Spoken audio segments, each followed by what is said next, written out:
Yes, hello. Good, good evening po sa lahat. And, ayun, good evening. And good morning sa Pinas. So, ayun, sila sira na yung araw. Ay, gabi niyo. So, hindi ko nilagay. So, may papaliwanag lang po tayo about sa mga domestic helper about sa pag-refuse sa kanilang work o pag-terminate ng kanilang kontrata, paano ba ito mangyayari at pagiging legal o illegal. So, batas na ito ay both side, vice versa. Ika nga sa amo, maging sa amo at saka manggagawa. So, paano ba ito mag-work? Halimbawa, kung kayo nag-refuse sa work ninyo, ano namang kadahilanan, ay magiging batas po niyan ay babayaran niyo po yung amo ninyo ng mga ilang buwan. Kung halimbawa 2 years kayo sa ilang buwan na 2 years na hindi nyo natapos, halimbawa may isang taon pa kayo hindi natatapos at nag-refuse kayo ng kontrata ninyo sa work ninyo, sa amo ninyo, babayaran nyo yan. Yung isang taon sa kontrata nyo na hindi pinagtabo, babayaran nyo po sa amo po ninyo yan. So, ganun po. Nasa batas po ng kontrata yan. Ganun din mo, kung ang amo nyo naman, mabilis lang. Kung amo nyo naman ay i-terminate kayo, ganun din, babayaran din po niya yung mga buwan na hindi nyo natapos. Kung isang taon hindi kayo nakatapos at i-terminate kayo, babayaran po niya yan yung hindi nyo natapos sa kontrata nyo. Dahil ang pinirmahan nyo ang kontrata, ayon sa batas ng kontrata, 2 years. Dapat ang 2 years ay matapos. Sa loob ng 2 years, matapos yung kontrata ninyo. At kung hindi itinapos ito ng amo ninyo, ay babayaran nila. Yung same kayo, both side yan, vice versa yung batas na yan. Now, paano ba ito mangyayari? Maging legal ang pag-refuse nyo? Kung may mga masasamang ginagawa ang mga Arabong amo sa inyo, mga amo ninyo, huwag muna on the spot kayo mag-refuse to work. Idaan nyo muna sa legal na pamamaraan. Bago kayo mag-refuse ng work, ay kailangan mag-report muna kayo sa pulo o kaya sa embassy. Ang embassy naman kasi ay pag police case, embassy may hawak. Pag sa mga mild case, mga distress welfare, ay ang pulo. So yun, maghiwalay po yan ha. Hindi mo na tatanong sa akin kung iisa lang yan, magkahiwalay po sila. Magkahiwalay din po sila ng location pag dito sa Riyadh. Magkahiwalay din po sila ng location. So, at magkahiwalay din po sila magkaiba po siya ng tawag to, ng action. Ayan. Yung Philippine Embassy ay sa police case. But si Pudo ay nasa sa mga mild case lang. But distress domestic helper. Dahil sa mga kontrata yan. Now, paano mag-work ito para maging legal kayo mag-refuse sa amo ninyo? Once na may ginagawang masama ang amo ninyo, lahat ng kasamaan, yung nasa listahan ko ng complaint, 11 yata yon. May mga kulang pa doon. Kung doon sa 11 ay nakalista sa mga reklamo niyo ay nilabag ng batas, ay ginawa ng amo ninyo, may karapatan kayo magreklamo. So, paggigitin ko nga rito. Mabanggitin ko lang rito. Yung batas, yung reklamo sa amo ninyo, kung may nilalabag ang amo ninyo sa kontrata ninyo. Ayon na rin sa Ministry of Labor Law. Hanapin ko lang na mabasa ko na mapagtanto ninyo kung ano-anong nilalabag ng amo ninyo sa inyo. At pag nalabag ito ng amo ninyo, doon kayo gumawa muna ng report at may report kayo mag-report kayo sa pulo at magpa-report kayo sa pamilya niyo sa POAA o DMW, OWA, Pasay, ay OWA, saan man kayo naroon na bayan. So, branch office ng OWA ika nga. So, asan na ba yung listahan ng mga reklamo ninyo?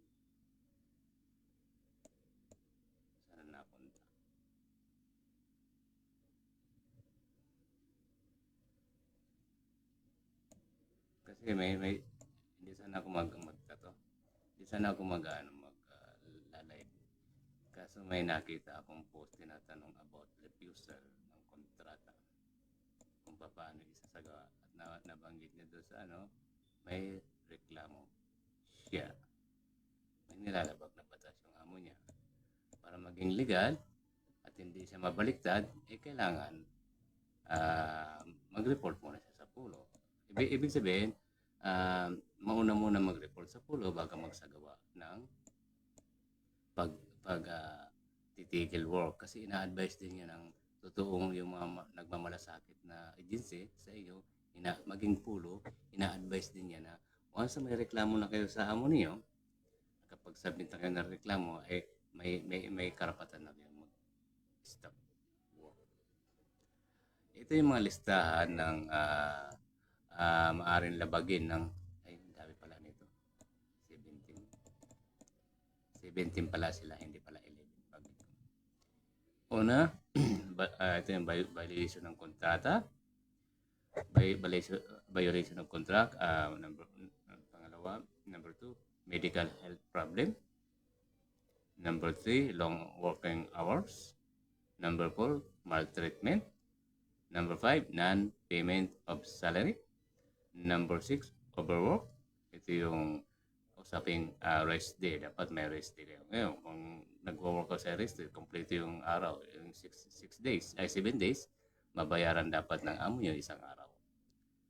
Pang 7 days. Number 7,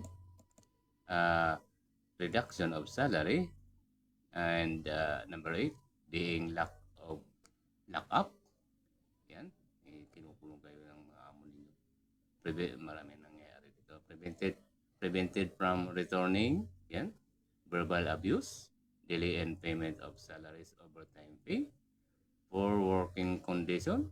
Yung mga pinatutulog sa CR, sa kalapit na CR o room. Yun. Sexual harassment. Terminated. And then 14, terminated. 15, finished contract. Kung ayaw kayo pauwi ng kontrata. Pauwi ng amo nyo, natapos ng kontrata nyo, stop muna tayo sa kontrata. Finished contract. May nagtanong kanina sa akin about sa kontrata.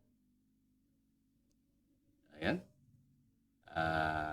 Kung kailangan niya antayin bago siya magsabi na actually hindi kayo magsasabi exit na, resign. Yan ang tamang bigkas ng paggamit ng word about sa kontrata. Resign, hindi exit. Ibig sabihin, pag nag-resign ka, tapos ka na sa kontrata mo. Na once na tapos ng kontrata mo, within 2 months, yung malalaman yung tapos ng kontrata nyo within 2 months, ipaalam nyo na po sa amo nyo na yan, maging sa agency po ninyo, para mapaghandaan po ng amo ninyo. Na nabanggit sa akin ng OFW kanina, kailangan niya magpaalam na maaga, mga 6 months yata yun. Kailan ba Ramadan? Susunod na Ramadan. Kasi may mga nagsabi sa kanya na hindi siya pauwi kung wala siyang kapalit. Hindi niyo po problema yun kung may kapalit o wala yung amo ninyo. Basta once natapos ang kontrata ninyo sa loob ng 2 taon, huwag na kayong susubra ng 1 araw. On the spot, stop kayo. Pag question kayo ng amo niyo, bakit kayo nag-stop? Sabihin niyo, stop na yung kontrata ko sa inyo. Dain na. So, labag na sa batas, kung mag-i-extend pa ako ng 1 araw sa inyo. Labag na sa batas yan, maaari ko na kayong kasuhan. Kaya, kayong alam niyo nang matatapos ng kontrata niyo, mga within 2 months, ipaalam niyo 3 months or 2 months, ipaalam niyo sa amo niyo na matatapos ng kontrata niyo. Bakit in advance? Iyan po kasi ang nakalagay sa batas ng kontrata. Kailangan 2, dagdagan pa natin ng 1 buwan, 3, para mapaghandaan ng amo ninyo yung ticket ninyo. Hindi siya mabigla. Kung magsasabi ko dapat ito ng katapusan ng kontrata niyo, sa kalap niyo magsasabi magre-resign na kayo, uwi na kayo. Hindi dapat may advice yun. Nasa batas ng kontrata yan. Within 2 months, i-broadcast nyo sa agency niyo para alam din ng agency niyo, mamonitor kayo, and din sa amo ninyo. So, Then number 16, under detention, yan, ikinukulong. Marami nangyayari ito, ikinukulong sa room. O kaya ikinukulong sa buong bahay, nilalak yung bahay. Paano magkasunog yung bahay? Hindi namatay yung OFW. 17, PTA request. 17, may karagdagan pa rin hindi pa nailagay rito. So, yun po yung nabanggit nating reklamo. Magiging reklamo ninyo sa mga amo ninyo na pag may nilabag sila dyan at nais nyo mag-refuse sa work, kailangan mag-report muna kayo sa pulo bago kayo mag-refuse to work. Kailangan may legal na reklamo na kayo sa amo ninyo para hindi kayo mabaliktad ng amo ninyo, hindi kayo makasuhan. So dapat lagi ko na-advise to bago mag-refuse sa amo about sa work dahil may ginagawa masama ang amo, ay dapat mag-report muna sa pulo o ipaalam muna sa ang reklamo ninyo sa agency nyo. Now, pag walang aksyon ng agency nyo at nakapag-report na kayo sa pulo, doon na gawin ang stop work. Hindi po kayo makakasuhan na refusal to work o hindi kayo makakasuhan na tinerminate nyo ang kontrata ninyo. So, hindi kayo makakasuhan. So, ang amo nyo makakasuhan. Dapat binabayaran pa ng amo nyo yung hindi nyo natatapos naman. Pag naging distress domestic kayo, kasi nasa kontrata yan. Bayad dapat yan ng amo ninyo. No? So, yun po yung pagpapaliwanag. So, no, kung wala naman kayong reklamo sa amo niyo at bigla kayo nag-terminate ng kontrata niyo, ayun ay magbabayad kayo sa amo niyo. Nasa batas po yan ng kontrata. Kagaya na sinabi natin kanina, vice versa po yung batas na yan. So, in legal na pagsasagawa. So, yan. Ganun po yun Huwag kayong basta-basta mag-refuse to work hanggat hindi pa kayo nakakapag-report sa agency nyo, maging sa pulo. Once na may report na kayo, nag-refuse to work kayo, wala na magagawa yung amo nyo, kundi i-surrender po kayo sa counter agency po ninyo. Yun po yun. Kasi pag naka-report na kayo sa pulo, tatawagan ng pulo yung agency niyo at tatawagan ng agency nyo yung amo niyo. So, yun ang ganun ang proseso ng pag-a-action sa inyo. Direkta sa agency nyo, tapos ang agency ang makikipag-usap sa amo ninyo. Hindi kayo makikipag-usap sa agency ninyo, kundi yung pulo ang makikipag-usap sa agency ninyo at sa amo ng agency nyo. So, ganun po cycle ng proseso ng pag-action po sa inyo. So, yun. Ganun po yun naliwanagan nyo ng about sa refusal to work. Makakapag-refuse na kayo ng work kung may mga reklamo kayo sa amo ninyo. At bago kayo mag-refuse to work, ay kailangan makapag-report kayo sa agency niyo at sa pulo. Ibig sabihin, may record na kayo na reklamo ninyo sa pulo. So, doon ay nakamonitor na yung amo ninyo, nakamonitor na agency niyo, at maging kayo nakamonitor na. Kaya wala nang magagawa yung amo ninyo, agency niyo, pag nag-stop work na kayo. Yan din na-advise ng totoong agency na may malasakit sa kanilang DS, pinag-i-stop work na sila para po sa sila isuko ihatid ng amo nila sa agency. So, yun po yun So, now, kung mag-refuse to work naman kayo na wala kayong reklamo sa amo ninyo, makakasuhan po ng amo ninyo, babayaran po ninyo yung mga buwan na hindi nyo natapos sa loob ng 2 taon. Yun po yun. So, ganun lang po yun. Now, kung gusto nyo kung gusto nyo lumipat pinapayagan na po ng Ministry of Labor yan. So, pag may reklamo kayo sa mga amo ninyo, ay on the spot, wala na magagawa yung amo ninyo na lumipat kayo. So, kailangan maging legal uli ang para sa proseso ng paglilipat sa ibang amo. At kung halimbawa, may ayaw nyo ng domestic helper, naglipat kayo, pinapayagan na yan sa Ministry of Labor na yan pinapayagan kayo mag-work sa ibang work na kung yun talagang skill niyo ay kailangan yun nakasulat sa ikama ninyo. Ibig sabihin, papalitan yung domestic helper, papalitan na lang pang-trabaho na ginusto niyo. So, ganun po yun kailangan nakasulat sa ikama po ninyo. So, maging legal po kayo. So, yun po yung proseso So, hindi na po mahirap maglipat ng amo ngayon. Pinapayagan namin, open na po ang Ministry of Labor dyan. At pinaunawa nila na wala na magagawa yung amo ninyo, di ba may mga reklamo kayo sa amo ninyo at lumipat kayo sa ibang amo. So, yun ha. So, wala kayong babayaran sa amo ninyo. Kung may gustong sumingil ng bayad sa bayad ng amo ninyo sa agency nyo, yung amo ninyo maniningil doon sa agency ninyo. Kasi doon siya nagbayad sa agency ninyo. So, ganun po yun.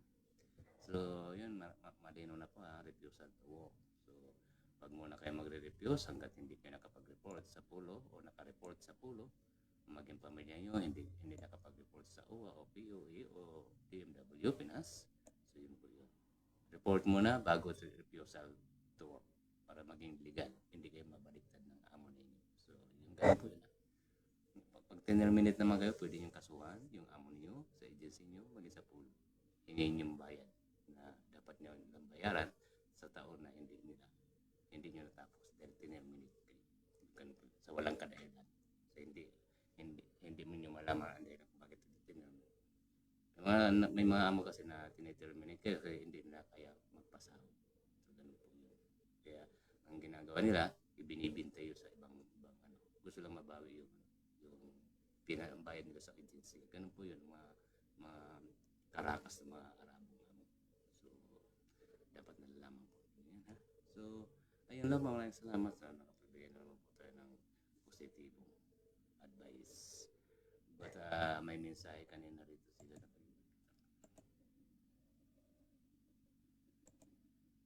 dito naman about sa verse na binigay sa atin nila about refusal kung ayaw magtrabaho, no?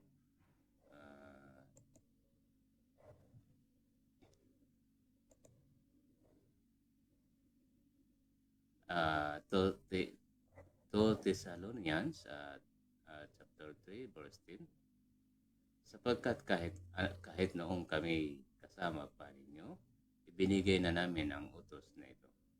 Ang sinumang ayaw magtrabaho ay huwag ding kumain. Marami dito sa Pinas umaasa lang sana sa ano bang tawag doon? Ayuda. So ang ulitin natin ha. To Thessalonians 3:10, sapagkat kahit noong kami kasama pa ninyo, ibinigay na namin ang utos na ito. Ang sinumang ayaw magtrabaho ay huwag din kumain. In English, for even when we were with you, we give you this role. The one who is unwilling to work shall not eat. Yun po ha. And then, so yun ha. So yun po yung iniwan nila sa atin. Minsan, kung ang sinumang ayaw magtrabaho ay huwag din kumain. So, no, kung pinipigilan naman kayo ng amo nyo na huwag nang patuloy rin po may kaparusahan sa amo ninyo.